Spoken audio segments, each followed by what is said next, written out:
Hi everybody, hi, this is Janet Riney and Christian McNeil here for our Google Hangout just to answer any questions or with our title, so you want to be a Three Principles Practitioner.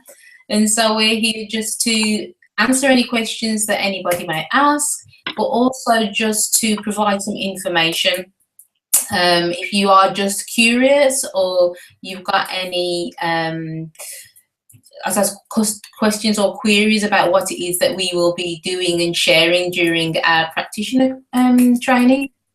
So what would you like to say, Christian, at this time? Well, welcome to anybody listening, and it's very nice to be here and to be taking another step in this really quite exciting for me project. And I'm just thinking today about how wonderful it would be if we could have Three Principles Practitioner training in Scotland. So it feels great to be part of that. So just to dive right in and just to ask some questions, I've got some questions that I've got here that some people have asked in the past. So I'll just ask them and Christian can respond first of all. It's like, so Christian, why are we doing this? From your perspective, why would we be wanting to, as you said, having Three Principles training in Scotland? I think the notion that fired me up was creating what I really would have liked to have had when I was at the stage of making the decision. I wanted to become a practitioner, and it's also informed with the benefit of hindsight. So there's things I know now that I didn't know then. And primarily it's things like having training that's local in Scotland, that's out with London, which in itself makes it much more accessible, obviously. It's having an affordable training for people, and especially since in Scotland, as you know, much of the economy and much of the work with different groups of people is done through the public sector or the third sector. So having something at that more affordable price range is probably very appropriate for here. And also, I think we're bringing in mentors and tutors who are very experienced, work all over the world and have worked in all sorts of areas, but are perhaps not the same people who pop up on an almost weekly basis on webinars. So there's a breadth of experience there that people can access. So those are some of the thoughts that are really foremost for me. What about you, Janet? What has motivated you to do it? I mean, for me, it's a really wonderful and exciting opportunity to be breaking new ground, as we did that webinar with 3PGC a couple of weeks ago, in breaking new ground, in bringing the principles, I suppose, back home as well, when you know, looking at Sydney Banks being Scottish and looking at the opportunity to be bringing something fresh and new there, then it feels really exciting to me.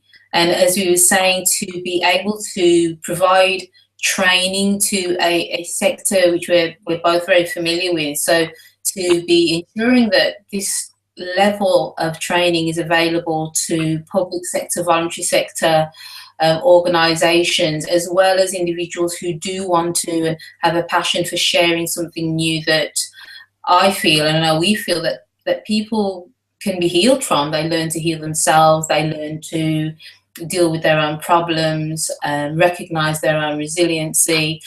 To have an opportunity to share that, to teach that, to equip and empower people to be able to share that within their communities and within their workplace is just really exciting. I suppose based upon the outcomes and the results that I've seen during my work, then an opportunity to do this in Scotland is, I wouldn't miss it. I just wouldn't miss it for the world. And also in working, somebody who has the judicial background that you have, the heart that you have to work and to get this out in Scotland as well, is just what's really inspired me, and know that working in a really trusting relationship with you as well. So that's been wonderful. Yeah. Yeah, there is that. It has been great fun collaborating with you. It really has. It really has. You touched on something there about the work that you've done already, and you know, maybe it'd been nice to hear just a little bit more about that, Janet, for anyone who hasn't, who isn't familiar with that. And I know also that you're very involved in research. That's very important to you. And could you say something about that, how that fits in with this training? Oh, brilliant. Yeah, I mean, my background was probation. So I've been a probation manager. I've delivered criminal justice interventions locally here in the Midlands as an employee, and also nationally as a national trainer for the Ministry of Justice. And in working in criminal justice, there's lots of papers, lots of research looking at what works, what's been effective. And so I'm used to gathering evaluations, looking at the data, looking at the effectiveness, so that we can see what works and do more of what works. And so when I started sharing and teaching the principles again in criminal justice with female offenders in 2011, it was a no-brainer to me to include evaluation of in some point, because in working in the public sector and spending public money, it's about that accountability. And so I was very fortunate to be able to contact Linda Ramus, who at that point was coming to the end of her time as the Director of Drug and Alcohol Services, because she's been doing evaluations with that service for the last, 15, 20 years that she's been in post there. And so working in collaboration with her just to measure the effectiveness of the Three Principles based programs that I've been delivering in the Midlands.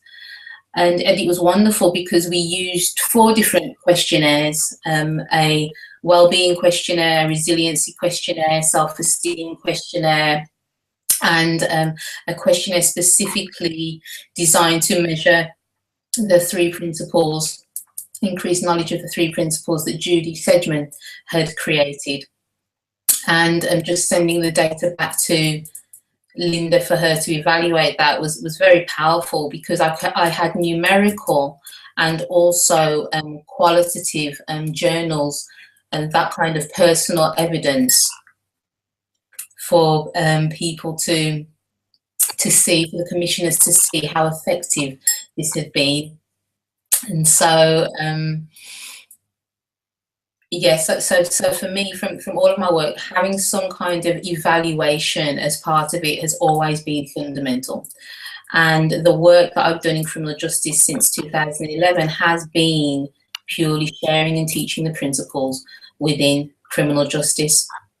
Working with female offenders, looking at an increase of well-being, an increase of self-esteem, a reduction of the risk of reoffending, because women have moved into some kind of employment training and education, but also a change in their thinking skills. And it's about that accountability, that self-reliance, also about contributing to the community as well. So that integration within the community is something that's been of paramount importance as well, for the female offenders to be able to feel that they can move on with their lives without resorting back to offending types of behaviour. So the work I've been doing then with in public sector has been just sharing the principles with female offenders, and more recently looking at working with male offenders through the gate, so working with them pre-release from prison and post-release from prison as well. So it's about developing those programs as well. So it's been really exciting, it's been really interesting just to introduce something new to a sector which can be quite set in their ways. So yes, and I know here in England we've got a lot of public and private sector companies coming in to take over the supervision of some of the different types of offences that are happening. And so just strategically, it places us in a perfect position to be able to be offering interventions that also have very hard outcomes and measurable outcomes, and that's why we do the research and evaluation as well. Yeah, and you mentioned Linda Ramus, and I mean, I'm really delighted she's going to be one of our tutors and more. I mean, she's, you know, obviously going to be able to have that input of talking about evaluation and how to do it essentially, and which I think is really wonderful. You know, really exciting, and of course you ran a trainer's training with Linda Ramus. Was it 2-3 years ago now? Yeah, it was down in Birmingham. So she's a very experienced teacher and practitioner and trainer. So I'm delighted that you've managed to persuade her to be part of this project too. Yeah. Sorry, and I was just going to say, it might be worth mentioning now that we have another call with Linda in just 2 weeks yesterday. That's the provisional date, is that right? That's true. I mean, as you said, it's just really exciting because I don't know of any other practitioner training which has the research and evaluation element at the core or as part of their training at all. I mean, I know when I've been looking at work and being commissioned in the public sector, what they always look for is where's the evidence. And so just the fact that Linda Ramus has agreed to not only to deliver that aspect of the as a module within our training, but also to educate and to equip people as to how to administer the tools, what the evaluation looks like, and also to ensure we provide evidence about us as practitioners and our state of mind when we're delivering this training. So it's just really exciting. And yes, we should have Linda here. I think it's about the 1st of July. Again, just do a Q&A so that people can find out what Linda will be doing, what does research and evaluation mean to her, and what does it mean to the Three Principles community at large as well. So yes, really exciting, really exciting. Excellent. And we can give that date out again towards the end. I was going to ask you, we've obviously had different routes in terms of our own personal training, but I was going to ask you what are a couple of things that you have got out of the different trainings that you've done? You know, what were the 2 or 3 top benefits, if that's the right expression? If I think about it, I suppose there's my personal benefits and professional benefits. So personal benefits, I mean, I've been around the behavioural change arena for the last 20 years and learned a number of different techniques and approaches, which I suppose I now term as outside in. And in those days, I thought that I was responsible for the change that would take place in any person. So I felt a lot of pressure, a lot of responsibility, trying to make things work because I didn't understand how we all created our experience. That's what an understanding of the principles and the single paradigm that it reveals. That's what that has done for me, is that I recognise that each and every one of us have a separate reality. Each and every one of us are only ever feeling our thinking in the moment. And so all I can do is to educate and illuminate and show people where their experience is coming from moment by moment. And in doing that, I know that I'm not responsible for a person's change. It's about educating people and creating that environment so that change can happen. So that pressure has been taken off me, and for people to take responsibility for the change themselves. And as a practitioner, just feeling very sure, very clear about what my responsibility is, which is to share these principles, these truths, this paradigm based upon fundamental truths, and so that people can then take that information and apply it to their lives themselves. So it's not a theory, it's not Janet's good ideas, these are fundamental truths, and that's my responsibility now, to illustrate and illuminate this single paradigm by which each and every one of us operates. And on a professional basis, for my business, I suppose it has increased the number and the different types of clients that come to me now. So not only are there public sector contracts that I can go for based upon my previous experience, but also holding private and having private clients and contracts as well. So in that arena, I call it the code behind all human experience, which again is just sharing the principles and the single paradigm that exists behind there. And so on a professional basis, it has increased the opportunities that I have to share, to teach, and to educate with a greater number of people from a variety of sectors. How about yourself, Christian? That was a really interesting question. How about yourself? Yes, it's interesting because obviously the question has got to be, you know, why would I invest money and time in a training course when there's so much material available for nothing or very, very little, very low cost on the internet or books or whatever. And I have to say that I found training invaluable. I found it absolutely invaluable. And I do think that it's wonderful that there's so much material freely available to everyone who wants it. But I think for me anyway, in terms of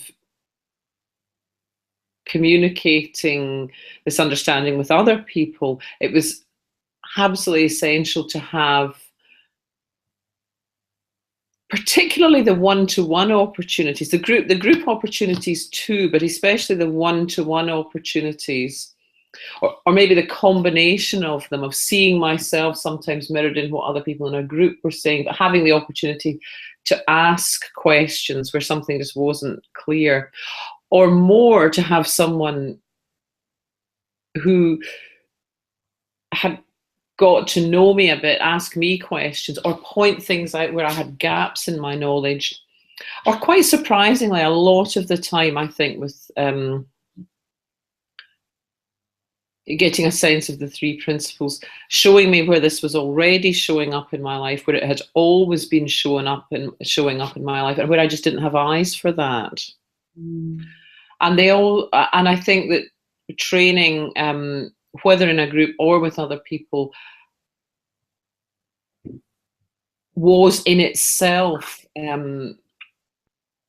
because of the nature of the dialogue, a demonstration of how to do it, and in a different way than say watching even a presentation like this, or a presentation of even the most experienced teachers and so on.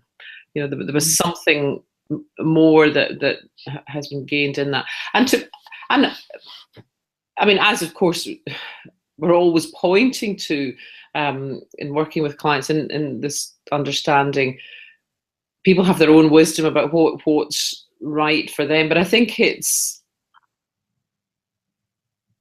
sometimes that there have been times where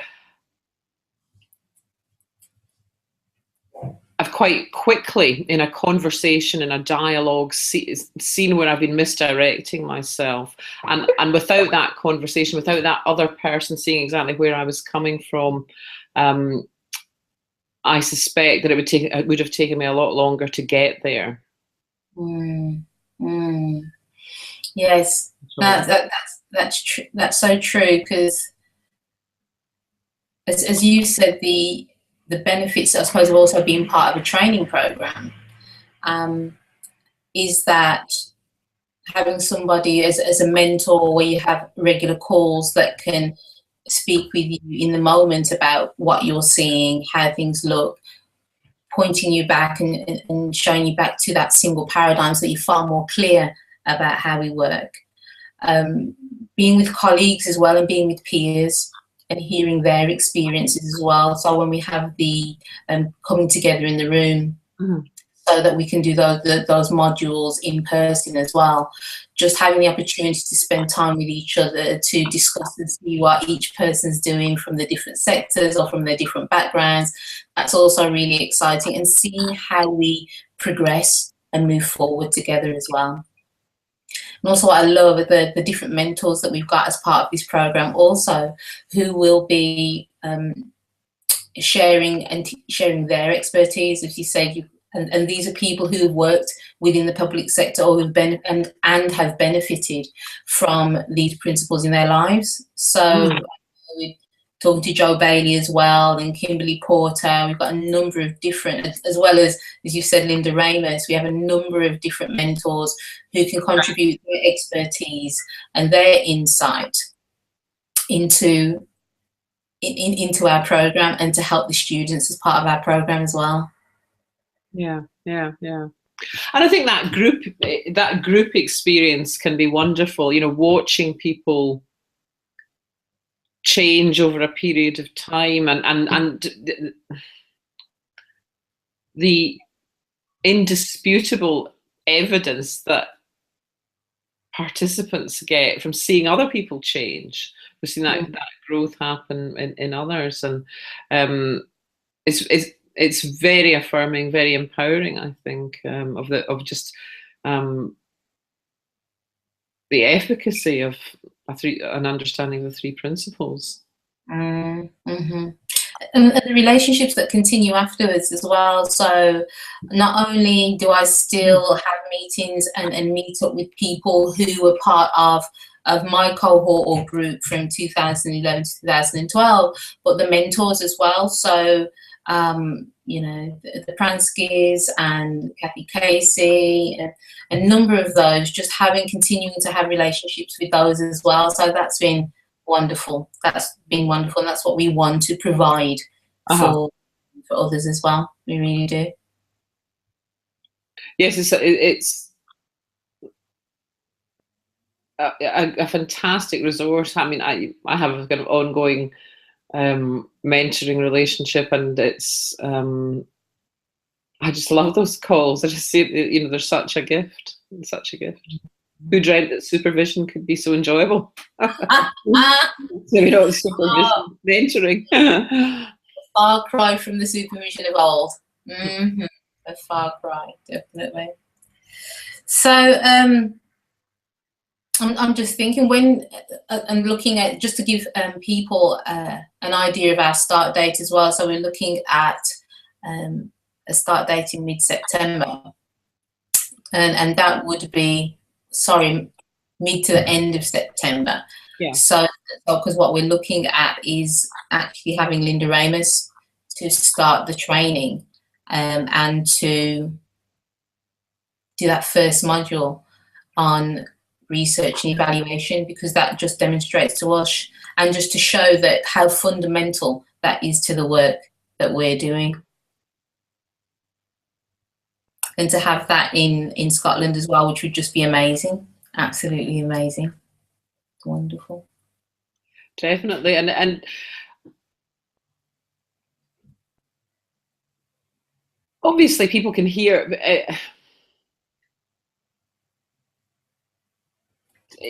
I'm talking about clients can hear anything at any time, and but it's certainly helpful. I mean, so often I'm asked for, well, can you put something in writing and make reference, you know, to the research, and you know, I think many of us are aware that there isn't a huge amount of research at the moment. So I think any steps that are taken in that direction are very helpful, and helpful to all of us. And you know, just recently, Jack Pransky supplied me with just a brief summary based on research that he and a number of others have analysed over the last few years. But the outcomes were absolutely outstanding. And I did a presentation to a group of doctors recently, and having that was very helpful. It just so instead of meeting resistance straight away when you're talking about something that's very different and has a different approach, when you bring these sort of figures forward, you know, there is more of an open mind, I think. And certainly it was some of the figures around outcomes in communities and offending and criminal justice that really caught my attention early on, because they were so phenomenal, and I was puzzled about that, why I hadn't come across them before. And so it really got, you know, it really got my attention, and it drew me into to look deeper. Thank God. You know. Yeah, brilliant, brilliant. Well, I was just thinking, in the absence of any other questions that are coming, I didn't know, is there anything else that you want to ask or to think would be important, good for us to clarify? Because when we put this out as a recording as well, what other things would be of benefit to people? Is there anything you can think of at this time, Christian? No, I just to say again that if anyone is considering this but not sure whether it's for them, or if they want information about other approaches to training that we're familiar with, we're very happy to share that. And you know, and both of us are very open to a conversation. Contact us on Facebook, email, whatever, and we'd be delighted to have a, you know, a very just open general conversation. Fabulous, brilliant. So yeah, so that date again, we're looking forward to having and inviting Linda Ramos to have a conversation with us and with all of you who've got any questions regarding research and evaluation, and that will be on the 1st of July. Yeah. As Christian says, at 7 o'clock. Mm-hmm. So as Christian said, if you've got any questions or queries, just send us the questions on our Facebook page, the Three Principles training page, and we'll get back to you as soon as possible and answer all of your questions. So this has been fun. Yeah. Different than I anticipated, but fun, yeah. So we look forward to seeing you in the next video. Excellent. All right then. Thank you. Thank you for listening, and Janet, thank you. Welcome. Take care, everybody. Bye-bye. Bye.